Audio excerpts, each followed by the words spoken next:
Sayın Başkan, değerli arkadaşlar, 2012 yılı bütçesi Cumhurbaşkanlığı, Türkiye Büyük Millet Meclisi, Başbakanlık, Milli İstihbarat Teşkilatı, Müsteşarlığı, Milli Güvenlik Kurulu, Genel Sekreterliği bütçeleri üzerinde Barış ve Demokrasi Partisi'nin düşüncelerini sizlerle paylaşmak üzere buradayım. Hepinizi saygıyla selamlıyorum. Peşinen söyleyeyim. Milli Güvenlik Kurulu Genel Sekreterliğin lağvedilmesi gerekir. Bu konuda tek söz söylemeyiz. Partimizin düşüncesi bu kadar net. 2 gündür burada bütçe görüşmeleri yapılıyor. Ama iç barışımızla ilgili bütün siyasi partilerden bir program, bir proje bekliyorduk. Ama ne yazık ki böyle küçük hesaplar uğruna bir tartışmaya tanıklık ettik. Oysa ki zamanımızı, bütçemizi bunlara heba etmemeliyiz. Parlamento yeni bir seçimden çıktı. Bu parlamentoda seçilip de hala görev başına gelemeyen meslektaşlarımız var. Bu parlamentonun bir aybıdır. Eğer egemenlik kayıtsız şartsız milletinse, milletin iradesiyle seçilenlerin cezaevinde değil burada olması gerekir. Ya bu söze uygun davranacak parlamento veyahut da bu sözleri, burada sözde olan sözü parlamento indirmelidir. Biz parlamentoyu göreve davet ediyoruz. Parlamento toplanır toplanmaz önemli bir şey yaptı. Ne yaptı? Yeni bir anayasa için bir çalışma grubu oluşturdu. Burada bütün siyasi partilerin buluştuğu ve bütün kesimlerle diyalog ve müzakereye başladılar. Yeni bir anayasa, yeni bir toplumsal sözleşme. Bunu önemsiyoruz. Meclis Başkanımızın bu konudaki çabalarını da önemsiyoruz. Ve bu komisyon üyelerinin de kurmuş oldukları alt komisyonlarla toplumun diğer kesimleriyle diyalog oluşturmaları, sivil toplum örgütleri, meslek kuruluşları, üniversitelerle, inanç gruplarıyla, bireylerle oluşturdukları diyaloğu da çok önemsiyoruz. Ama bu çalışmalar sürerken bizim daha önce toplumla paylaştığımız bir yol temizliği dediğimiz bir yol haritası vardı. Bu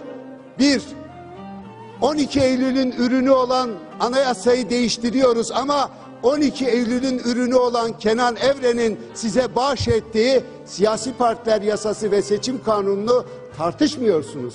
%10'luk barajı tartışmıyorsunuz. Bakın bir ülkede hem anayasaya karşı olacaksınız, ihtilalciler yaptı diyeceksiniz, hem de ihtilalcilerin yaptığı siyasi partiler yasası ve seçim kanunundan nemalanıp iktidar olacaksınız. Böyle bir çifte standart olmaz. Böyle bir demokratlık yoktur. Ya toptan karşı olursunuz veyahut da birini değiştirip bu bizim lehimizdedir, bunu da kullanalım anlayışı yoktur. Onun için parlamento derhal bu siyasi partiler yasası ve seçim kanunu değiştirmelidir. Yani parlamentoyu diktatörlerden korumalıdır. Halkın iradesine parlamentoyu sunmalıdır. Hiçbir partinin genel başkanı tek başına veyahut da 2 yandaşıyla parlamentoyu oluşturmamalıdır. Grubunu oluşturmamalıdır. Dünyada böyle örnekleri yoktur. Nerede var? Efendim Orta Doğu'da var. Ama yeri ve zamanı gelince siz demokrasimizden övünürsünüz ama halen 12 Eylül'ün rejimiyle de yönetiliyoruz. Sevgili arkadaşlar, bakın bir ülkede dünyada 30 binin üzerinde terör yasasından dolayı cezaevinde olan insanlar var. 13 bini bizim ülkemizde.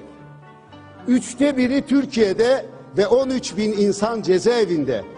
Ve Türkiye birinci dünyada, yani 3'te 1'i bizim ülkemizde. Onun için yol haritası dediğimiz bu değişim dönüşümü bir an önce yapmalıyız. Bunun için bir anayasal değişikliğe de gerek yok. Oturur bu konuda zaten Cumhuriyet Halk Partisi ile Barış ve Demokrasi Partisi'nin bu konuda kanun teklifleri var. Bunları hayata geçirirsiniz. O zaman anayasa değişikliğine toplum inanır, biz de inanırız. Bunun dışında burada Milli İstihbarat Teşkilatı Müsteşarlığından da diliyorum arkadaşlar vardır burada. Oslo'da görüşmeler yaptınız. İyi ettiniz. Allah sizden razı olsun. Siyaset dünyasına bakmayın. Kıskançtır. Yapamadıkları şeyi bir başkaları yaptığında kıyametleri koparırlar. Ne yaptınız? Bu ülkede kanı ve şiddeti durdurmak için bu hükümetler yıllardır bu halka zulüm ediyor, kan ve şiddet politikaları uyguluyor. Siz gittiniz, görüştünüz. Ne oldu? Ve görüşmelerden sonra görüşmeler askıya alındı. Biz korkmayın. Halk sizin arkanızdadır. Toplum artık bu ülkede kanı ve şiddetin durmasını istiyor. Siyaset dünyası buradan nemalanıyor. Eğer kan ve şiddet durursa birçok siyasi partide Türkiye'de misyonunu bitirecek. Onun için bu çatışmaların bitmesini istemiyorlar. Siz yolunuza devam edin. Burada sizin iktidar hesabınız yok. Bu çalışmaları Oslo'da mı, Kandil'de mi, Süleymaniye'de mi, Avrupa'nın başka ülkelerinde nerede yaptıysanız tekrar o irade bu çalışmaları sürdürmelidir. Türkiye'nin ihtiyacı olan tek şey budur. Sayın milletvekilleri, son günlerde Sayın Başbakanımızın seslendirdiği ve kendisine buradan geçmiş olsun diliyorum. Kendisine ve ailesine acil şifalar diliyorum. Kendisinin de seslendirdiği geçmişimizle yüzleşmek, Dersim'den yüzleşmek. Hemen arkasından Sayın Cumhurbaşkanı da büyük devletler geçmişiyle yüzleşen devletlerdir. Biz buna katılıyoruz. Geçmişimiz sadece Dersim değildir. Geçmişimiz 1920'lerden 2010'lere kadar uzanan bir süreçtir. Ben bugün sizi bir miktar tarihi bir yolculuğa çıkarmak istiyorum. 1920'lerde bu cumhuriyet kurulurken biz o cumhuriyetin ilk meclisini özlüyoruz. 1920'lerin ilk meclisini özlüyoruz çünkü orada halkın iradesi var. Biz ilk anayasayı özlüyoruz çünkü orada farklılıklar var.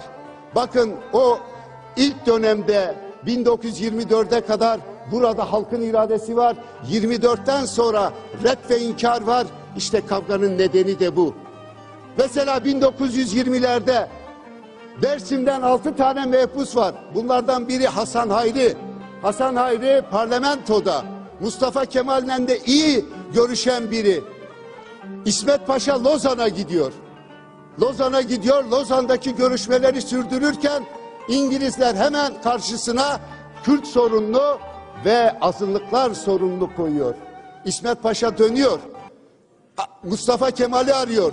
Eğer siz Kürtlerden onay almazsanız, Kürt milletvekilleri bizi desteklemezse Lozan'da işimiz yaş.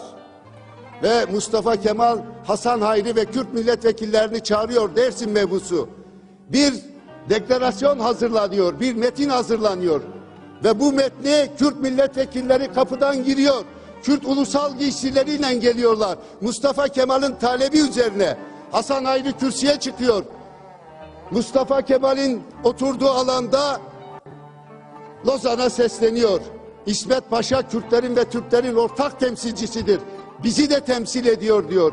Bu konuşmayı yaparken Kürt ulusal giysileriyle yapıyor. Mustafa Kemal ve arkadaşları oturmuşlar. Alkışlıyorlar, ayağa kalkıyorlar. Alkış yetmiyor, ayaklarıyla yeri dövüyorlar. Ve dönüyor, Hasan Hayri'yi kucaklıyorlar. Ve orada bir grup milletvekili Avrupa'dan gelenler buna tanıklık ediyor. Ve Lozan öyle hayata geçiyor. Ve aradan 2 yıl geçtikten sonra Hasan Hayri Kürt giysileri giydiği için ve Lozan'a burada Kürtçe yaptığı konuşmadan dolayı Elazığ'da istiklal mahkemelerinde idam ediliyor.